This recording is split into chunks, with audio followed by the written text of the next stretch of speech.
मेरे प्रियो, मेरे बुद्धों, जरा विचार करो। दो मनुष्य एक ही स्थान से अपनी जीवन यात्रा की इस महादौड़ को प्रारंभ करते हैं। एक चुनता है आत्म अनुशासन को और दूसरा चुनता है प्रमाद को, विश्राम को। वर्षों बीत जाते हैं और वर्षों के अंतराल के बाद एक अपने सपनों को जी रहा होता है। उसके जीवन में फूलों की महक होती है और दूसरा मात्र पछतावे की राख लिए खड़ा होता है। नेपोलियन हिल कहते हैं, और उनकी बात में सत्य की बड़ी झलक है, कि सफलता का जो वास्तविक महारहस्य है वो है आत्म अनुशासन। क्योंकि मेरे बंधु, बिना अनुशासन के तुम्हारी कोई भी प्रतिभा, तुम्हारी कोई भी बुद्धिमत्ता सर्वथा व्यर्थ है, धूल के समान है। जब हम आत्म अनुशासन की बात करते हैं तो तुम्हारे मस्तिष्क में प्रायः एक ही चित्र उभरता है, वही पुरानी लकीरें। सुबह 5 बजे उठ जाना, शीतल जल से स्नान करना, घंटों तक अध्ययन करना या फिर व्यायामशाला में पसीना बहाना। और हां, मैं कहता हूं, ये सब बातें उस अनुशासन का एक लघु अंश हो सकती हैं। किंतु अनुशासन का अर्थ केवल उस समय सूचक यंत्र के साथ युद्ध जीतना नहीं है। नहीं, इसका वास्तविक अर्थ है प्रतिदिन अपने संवेगों, अपनी आदतों और अपने समय पर पूर्ण नियंत्रण रखना। मेरे प्रिय, कल्पना करो, तुम्हारे पास कितना भी धन हो, कितनी भी बुद्धिमत्ता हो, कितने भी सुअवसर हो, किंतु यदि तुम अपनी मूलभूत वासनाओं को नियंत्रित न कर पाए तो ये सारे संसाधन धीरे धीरे तुम्हारे हाथ से रेत की तरह फिसल जाएंगे। यही कारण है कि नेपोलियन हिल ने अपनी उस कालजयी पुस्तक सोचिए और समृद्ध बनिए में लिखा था कि यदि तुम स्वयं को नहीं जीत पाए तो स्वयं के द्वारा ही जीत लिए जाओगे। अर्थात यदि तुम स्वयं पर विजय न पा सके तो संसार में तुम्हारी पराजय निश्चित है। और यही सत्य है, क्योंकि आत्म अनुशासन वो अदृश्य ऊर्जा है जो तुम्हारी हर छोटी बड़ी पसंद को आकार देती है और अंततः तुम्हारे संपूर्ण जीवन की गुणवत्ता को निर्धारित करती है। आइए इसे और गहराई से समझें। मान लो तुम जानते हो कि अधिक शर्करा तुम्हारे शरीर के लिए विष के समान है। चिकित्सक निरंतर चेतावनी देते हैं कि इसका अत्यधिक सेवन मधुमेह, वसाविकार, मोटापा और हृदयाघात जैसी प्राणघातक व्याधियों का कारण बन सकता है। किंतु फिर भी भोजन के उपरांत तुम स्वयं को उस बर्फ की मलाई का एक ग्रास लेने से रोक नहीं पाते। धीरे धीरे ये नन्ही सी आदत एक प्रारूप बन जाती है। उस क्षणिक स्वाद के लिए, उस 2 क्षण की मिठास के लिए तुम अपने संपूर्ण स्वास्थ्य को संकट में डाल देते हो। यही है आत्म अनुशासन की शून्यता का सबसे भयानक स्वरूप। और यहीं से जीवन का वास्तविक संग्राम आरंभ होता है। क्या तुम उस तुच्छ ललक को रोक पाते हो या नहीं? यदि नहीं, तो तुम स्वयं को नहीं जीत रहे, बल्कि अपने भीतर की निर्बलता से हार रहे हो। अब इस उदाहरण को थोड़ा और विस्तृत करके देखो। कल्पना करो कि तुम्हारे कार्यक्षेत्र में एक स्वर्णिम अवसर आया है। तुम्हें बस थोड़ा अधिक पुरुषार्थ करना है, थोड़ी देर तक जागकर अपनी परियोजना को पूर्ण करना है, थोड़ा अनुशासन दिखाना है। किंतु उसी समय मनोरंजन के चलचित्रों का नया अंक तुम्हें अधिक लुभावना लगने लगता है। तुम सोचते हो, बस आज विश्राम कर लेता हूं, कल से आरंभ करूंगा। और मेरे प्रिय, वो कल कभी आता ही नहीं। एक बार यदि टालमटोल की आदत लग गई तो ये तुम्हारी सफलता की संभावनाओं को दीमक की तरह चाट जाएगी। तुम्हें प्रतीत होता है कि तुम सुख चुन रहे हो, किंतु वास्तव में तुम दीर्घकालिक पीड़ा का वरण कर रहे हो। क्योंकि जो लोग क्षणिक सुख के पीछे भागते हैं वे भविष्य में पश्चाताप के साथ जीते हैं। आत्म अनुशासन का वास्तविक अर्थ है उस अल्पकालिक कष्ट को स्वीकार कर लेना ताकि दीर्घकालिक आनंद और सफलता मिल सके। जब तुम किसी प्रलोभन से लड़ते हो और स्वयं पर नियंत्रण रखते हो, तो तुम मात्र एक क्षण को नहीं जीत रहे, तुम अपने अस्तित्व को बदल रहे हो। तुम अपने मस्तिष्क को संकेत दे रहे हो कि मैं वो मनुष्य हूं जो स्वयं पर शासन कर सकता है। मैं वो हूं जो दुर्गम मार्ग चुन सकता है। और धीरे धीरे तुम्हारी आत्मनिष्ठा निर्मित होती है। नेपोलियन हिल ने अनुशासन को एक प्रकार की मुख्य कुंजी कहा है। उनका मानना था कि संसार में दो ही प्रकार के लोग होते हैं।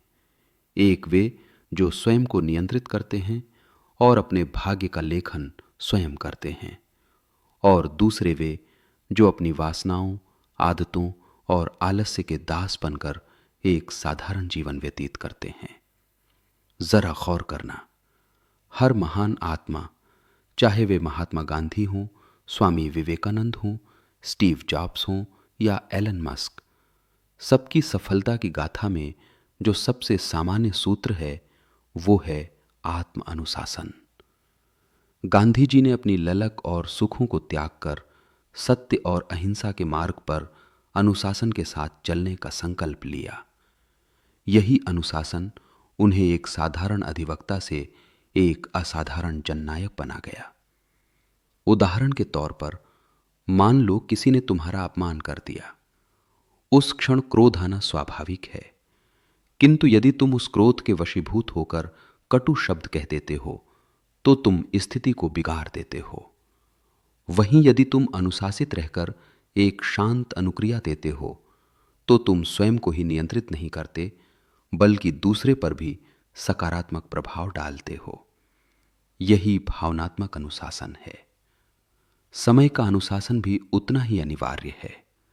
कल्पना करो, तुम्हारे पास भी वही 24 घंटे हैं जो बिल गेट्स, एलन मस्क और एपीजे अब्दुल कलाम के पास थे।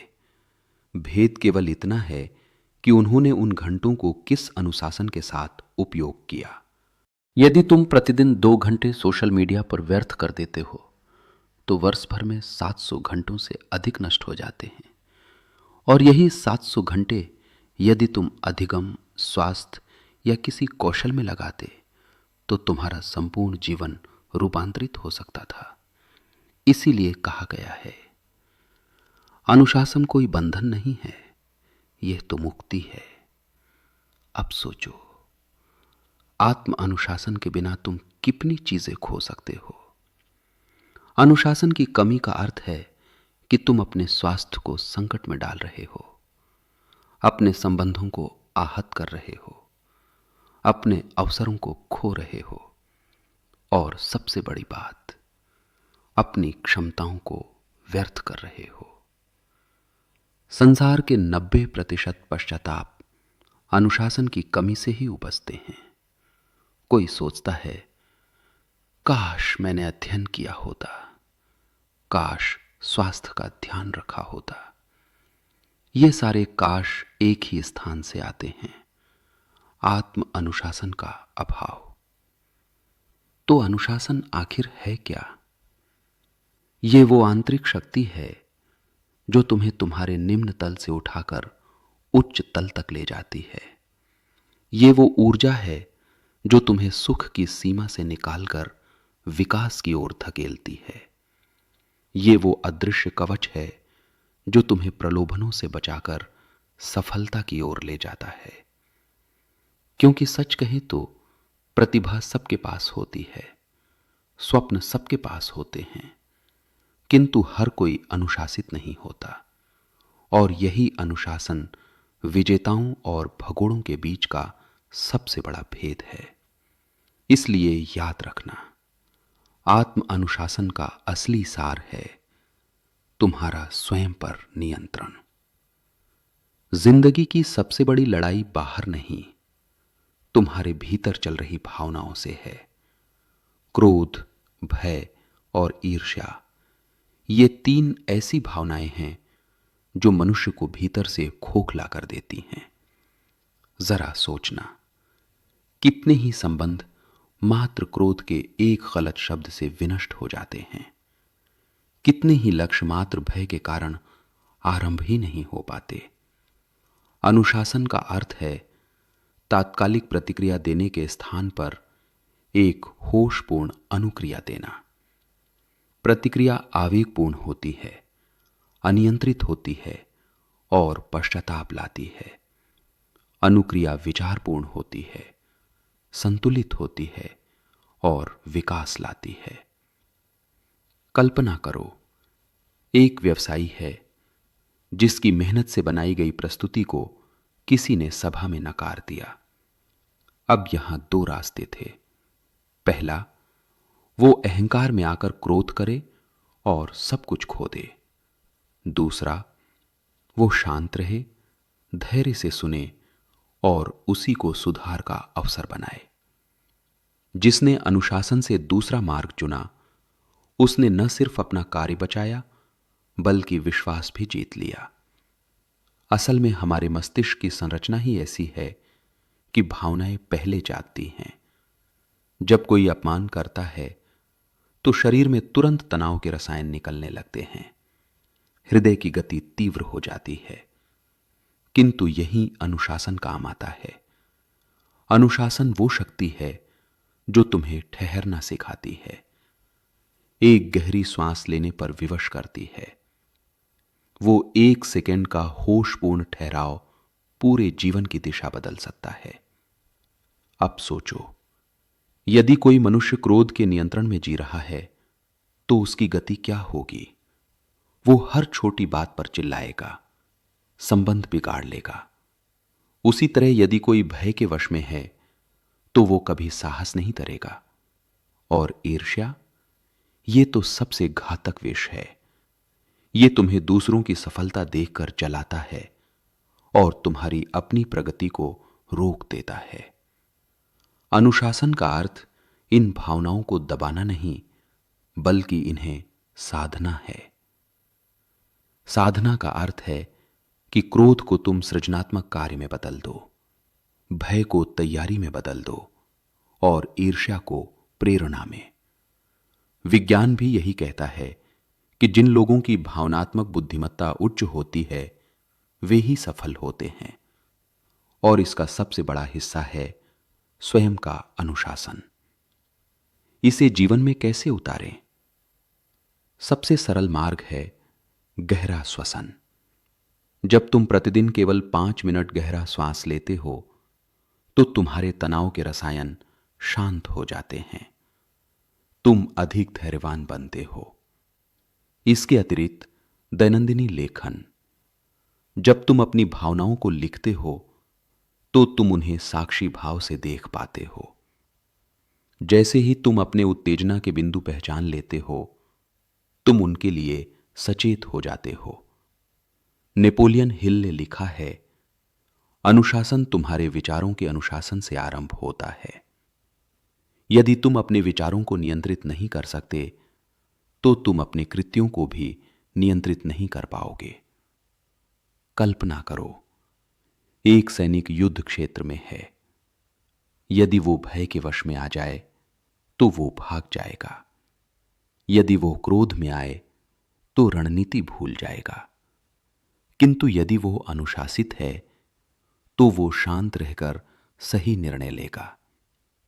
इसीलिए सेना में प्रशिक्षण शारीरिक शक्ति का नहीं बल्कि मानसिक अनुशासन का होता है। इसे अपने जीवन में उतारो। नेपोलियन हिल ने लिखा है, अनुशासन तुम्हारे विचारों के अनुशासन से आरंभ होता है। यदि तुम अपने विचारों को नियंत्रित नहीं कर सकते तो तुम अपने कृत्यों को भी नियंत्रित नहीं कर पाओगे। कल्पना करो, एक सैनिक युद्ध क्षेत्र में है। यदि वो भय के वश में आ जाए तो वो भाग जाएगा। यदि वो क्रोध में आए तो रणनीति भूल जाएगा। किंतु यदि वो अनुशासित है तो वो शांत रहकर सही निर्णय लेगा। इसीलिए सेना में प्रशिक्षण शारीरिक शक्ति का नहीं बल्कि मानसिक अनुशासन का होता है। इसे अपने जीवन में उतारो। अगली बार जब कोई तीव्र भावना उठे तो ठहरना, प्रतिक्रिया मत देना, एक होशपूर्ण अनुक्रिया चुनना, एक गहरी सांस लेना। मेरे प्रियो, हम वो नहीं बनते जो हम कभी कभी करते हैं, हम वही बनते हैं जो हम प्रतिदिन करते हैं। हमारी आदतें वे अदृश्य धागे हैं जिनसे हमारे जीवन की चादर बुनी जाती है। शुरुआत में ये आदतें इतनी छोटी लगती हैं कि लगता है इनसे क्या फर्क पड़ेगा, किंतु वर्षों बाद जब हम पीछे मुड़कर देखते हैं तो समझ आता है कि हमारी पूरी यात्रा उन्हीं छोटे निर्णयों का परिणाम है। वॉरेन बफेट को देखो, वे प्रतिदिन 5-6 घंटे अध्ययन करते हैं। उनके अनुशासन ने उन्हें इतना सूक्ष्मदर्शी बना दिया कि वे सही निर्णय ले सके। ये उदाहरण दिखाता है कि प्रतिभा महत्वपूर्ण है, किंतु आदत और अनुशासन उससे कहीं अधिक बलवान है। मस्तिष्क विज्ञान कहता है कि जब तुम कोई कार्य बार बार करते हो तो मस्तिष्क में नए मार्ग बनते हैं। शुरुआत में कोई नई आदत कठिन लगती है, किंतु बार बार दोहराने से वो स्वतः होने लगती है। जैसे साइकिल चलाना शुरू में कठिन था, पर अब तुम बिना सोचे भी चला लेते हो।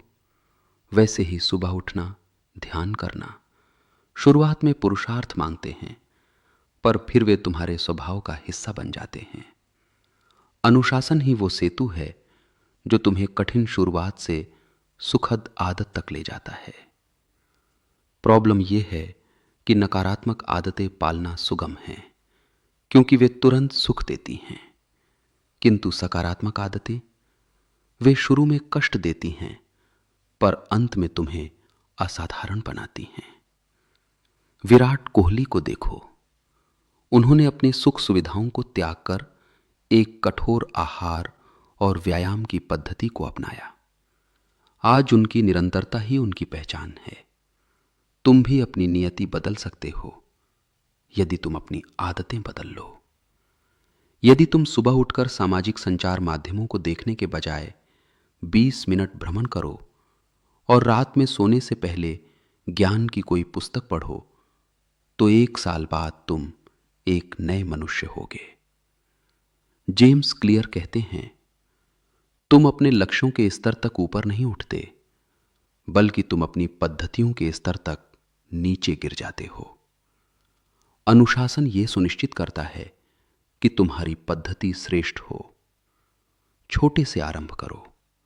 यदि पढ़ना है तो मात्र 5 पृष्ठ पढ़ो। यदि कसरत करनी है तो 10 मिनट करो। धीरे धीरे ये छोटी बातें विशाल रूपांतरण बन जाएंगी। अनुशासन ही शिल्पकार है और तुम्हारी आदतें ही जीवन का प्रारूप हैं। जब तुम इन पर नियंत्रण पा लेते हो, तब तुम वो मनुष्य बनते हो जिसका अनुसरण संसार करना चाहता है। तब तुम्हारी उपस्थिति प्रभावशाली हो जाती है, तुम्हारे निर्णय स्पष्ट हो जाते हैं और तुम्हारा जीवन असाधारण हो जाता है। जागो और स्वयं के अनुशासन में ही अपनी मुक्ति खोजो।